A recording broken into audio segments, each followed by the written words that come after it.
En un mundo lleno de complicaciones, de vez en cuando surgen historias que nos llenan de esperanza, historias que nos permiten ver hacia adelante, que nos permiten ver la fortaleza del ser humano. Y yo creo que la historia de nuestro invitado esta noche es una de esas. Vamos a conversar con Timothy Shaddock. Él es un australiano, ciudadano australiano, que tomó un catamarán un día para ir desde México hasta la Polinesia Francesa, pero pues por una serie de circunstancias quedó varado en alta mar. Sí, un náufrago junto con una perrita llamada Bella. Esta historia le ha dado la vuelta al mundo. Es un privilegio que podamos conversar con Timothy Shaddock. Vamos a conversar en su idioma, el inglés, aunque ya tiene algunas palabras de español. Él ha estado viviendo en México, estuvo viviendo en México un tiempo antes de empezar esta aventura, pero para que usted pueda escucharlo directamente. Timothy Shaddock, thank you very much for this conversation. And let me start from the beginning. How did it? How did you ever think that you could just take a catamaran and just ship from the coast of Mexico to the French Polynesia? It's a good question, and I have asked myself that same question many times since I've failed to reach my destination. Were you a sailor? Did you like sailing? Is something that you did before? Yes, it's something that was part of my childhood. Growing up in Australia, the ocean was very much a part of our lives. We would sail as small children, and we would fish, and it would be our playground. Mm-hmm. And so obviously there's a big difference between the river and the sea, the big ocean. Mm-hmm. And the world was changing very quickly when I decided to sail. Mm-hmm. And what happened? When was that? My decision was when the world went into lockdown. Okay. And so I was in forced quarantine. Mm-hmm. With social distancing. And I felt being at sea was a way to be like an island, but move towards my home. Mm-hmm. And also to share the beauty of nature with everyone around me. It's an opportunity to be in the last great wilderness. Yes. Of nature.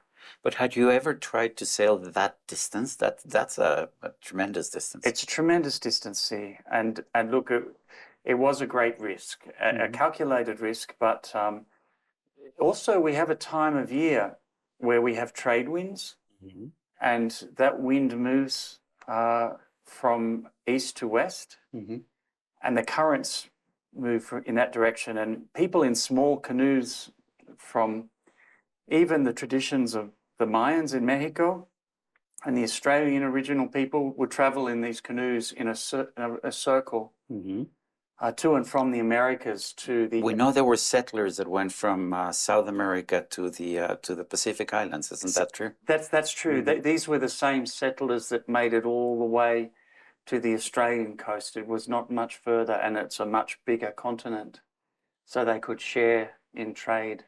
How long did you think that trip would take? I overestimated the travel time because of equipment failure. I thought it would take about 3 months. Okay. I didn't reach my destination, and I had only in 3 months I'd only traveled 1/3 of the distance. Exactly when did you sail out? Do you remember the date?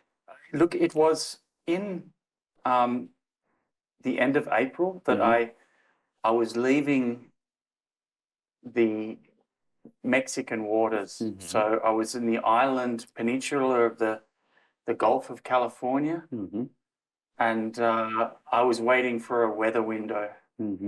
And you have to time it very carefully so that you can get the trade winds, they call it. They call it the coconut milk run. Coconut milk run. Yeah. Well, it's a good name. I don't know. It's a good name. Yeah, it's because the coconuts float from the islands, and they float all the way and see I see. the lands to the west, and they follow the winds. You took a dog with you. Tell us about it. Why did you decide to take a dog with you? The decision was kind of made for me. I tried to find a home for her and other dogs too. And she kept coming back to my boat, and strange things happened. She wanted to stay with me. Is it true you were living in your boat? Yes, I was living in my boat in Mexico for about 2 years. Where in Mexico? I bought the boat in Marina de la Paz, and then I sailed it up the Sea of Cortez from Mazatlan across to La Paz. I was living in La Paz for another year, waiting for the hurricane season to finish and for the timing between the northern hurricanes and the southern cyclones. It has to be in between. But I left late in the season. So the dog Bella, if I remember correctly. Sí. So Bella chose you. I mean, you didn't choose her. Yeah, she chose me. Strangely,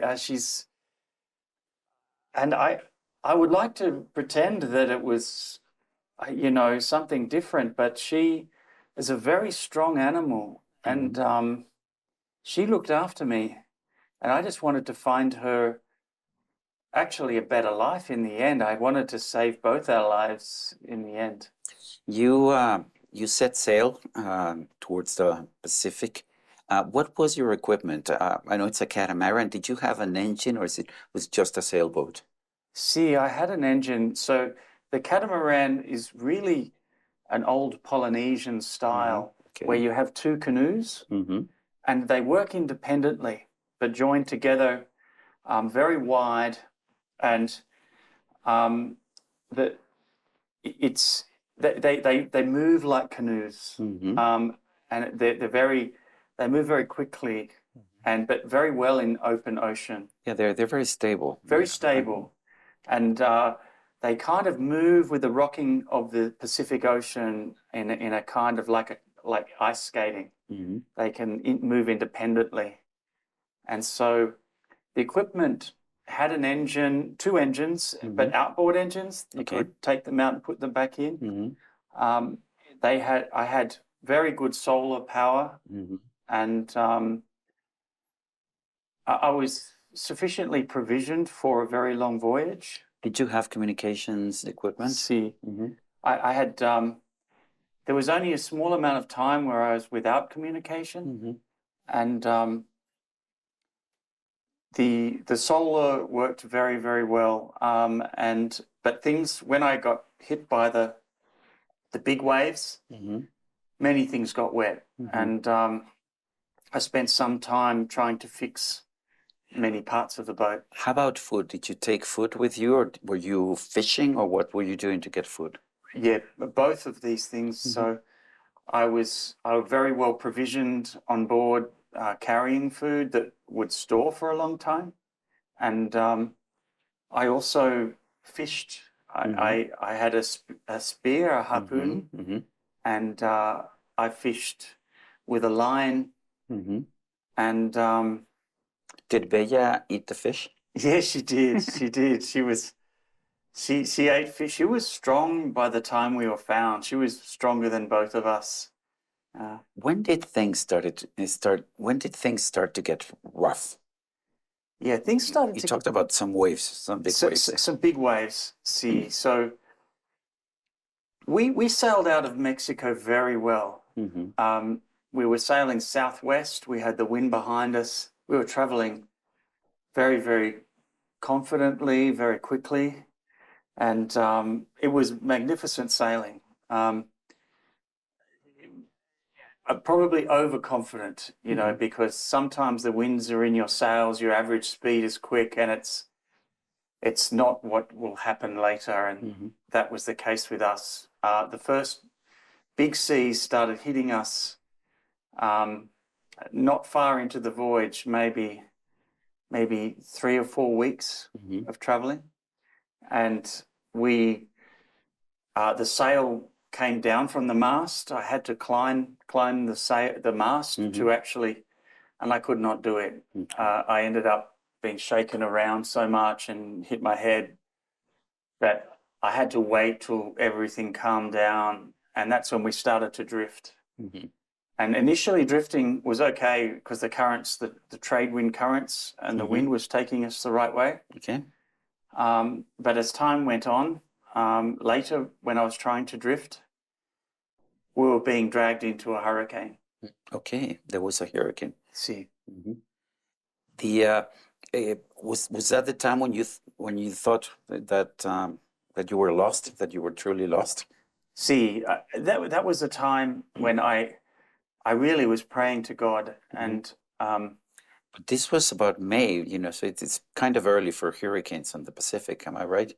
yeah, it was later in the season. By the time I was, it was another 2 months. Okay. Yes. See, so Was there a time when you thought that you might not make it?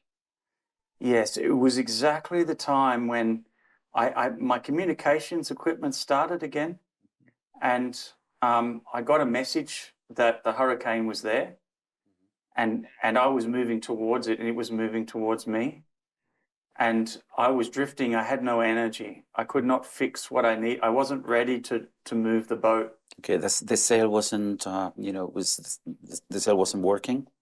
It was working sufficiently for an easy sail. Okay. But not for the kind of sailing that I needed to do to outrun the hurricane.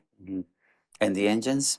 The engines, I felt that there was no way that the engines were going to provide me with enough. Yes, enough power to power, actually see. to outrun a hurricane. See, that's right. And at the very same time, I heard the helicopter. This is the first civilization I've seen. I've seen 2 helicopters, one at the start of the trip, and this is the first time I'd seen any other. This was the helicopter which actually spotted you and See. was able to save you. Am I right? That's right. The Grupo Mar helicopter. It was, and the pilot is with us today. Yeah. What's the name of the pilot? Andreas. Andres, and what's the last name? Andreas, forgive me. Okay, well, it's all right. It's Andres. I know that there was a helicopter that actually spotted you. In fact, they thought, they knew there was an object there. They didn't know what the object was. Sí. And they were looking for tuna. And usually if there's an object there, the tuna take advantage of the shadow and then they tend to congregate there. See, they were looking for plankton. Oh, okay. And off my boat, there was like an ecosystem of coral that had found its way on the bottom of the boat, and the plankton was coming from this, and the tuna were with me. Were you hungry at the time? I understand that you lost your harpoon at one point. Yeah, my harpoon just shot out and the line broke. Okay. And so that was a tough time. That was because that was giving me confidence. It was so easy before. I would just be underwater, and it was such an easy picking. What about drinking water? Where were you getting it? I started with just what I could carry, and then I was pumping a water maker, but that's emergency only. Then I collect from the sail into buckets when we reached the equatorial monsoon rain. The rains came down near the equator, near the hot monsoon area. I want to stop right now here because we will continue the interview, but we have to stop at this moment. So just wait for a second. Y quiero pedirle a ustedes, amigos que nos están escuchando, que nos están viendo, vamos a tener que despedirnos en este momento, pero vamos a regresar en unos días con el resto de la entrevista a Timothy Shaddock. Es este náufrago que fue salvado por un helicóptero, por un barco atunero en medio del Pacífico. Gracias por escucharnos, gracias por vernos y nos vemos la próxima, no se lo olvide.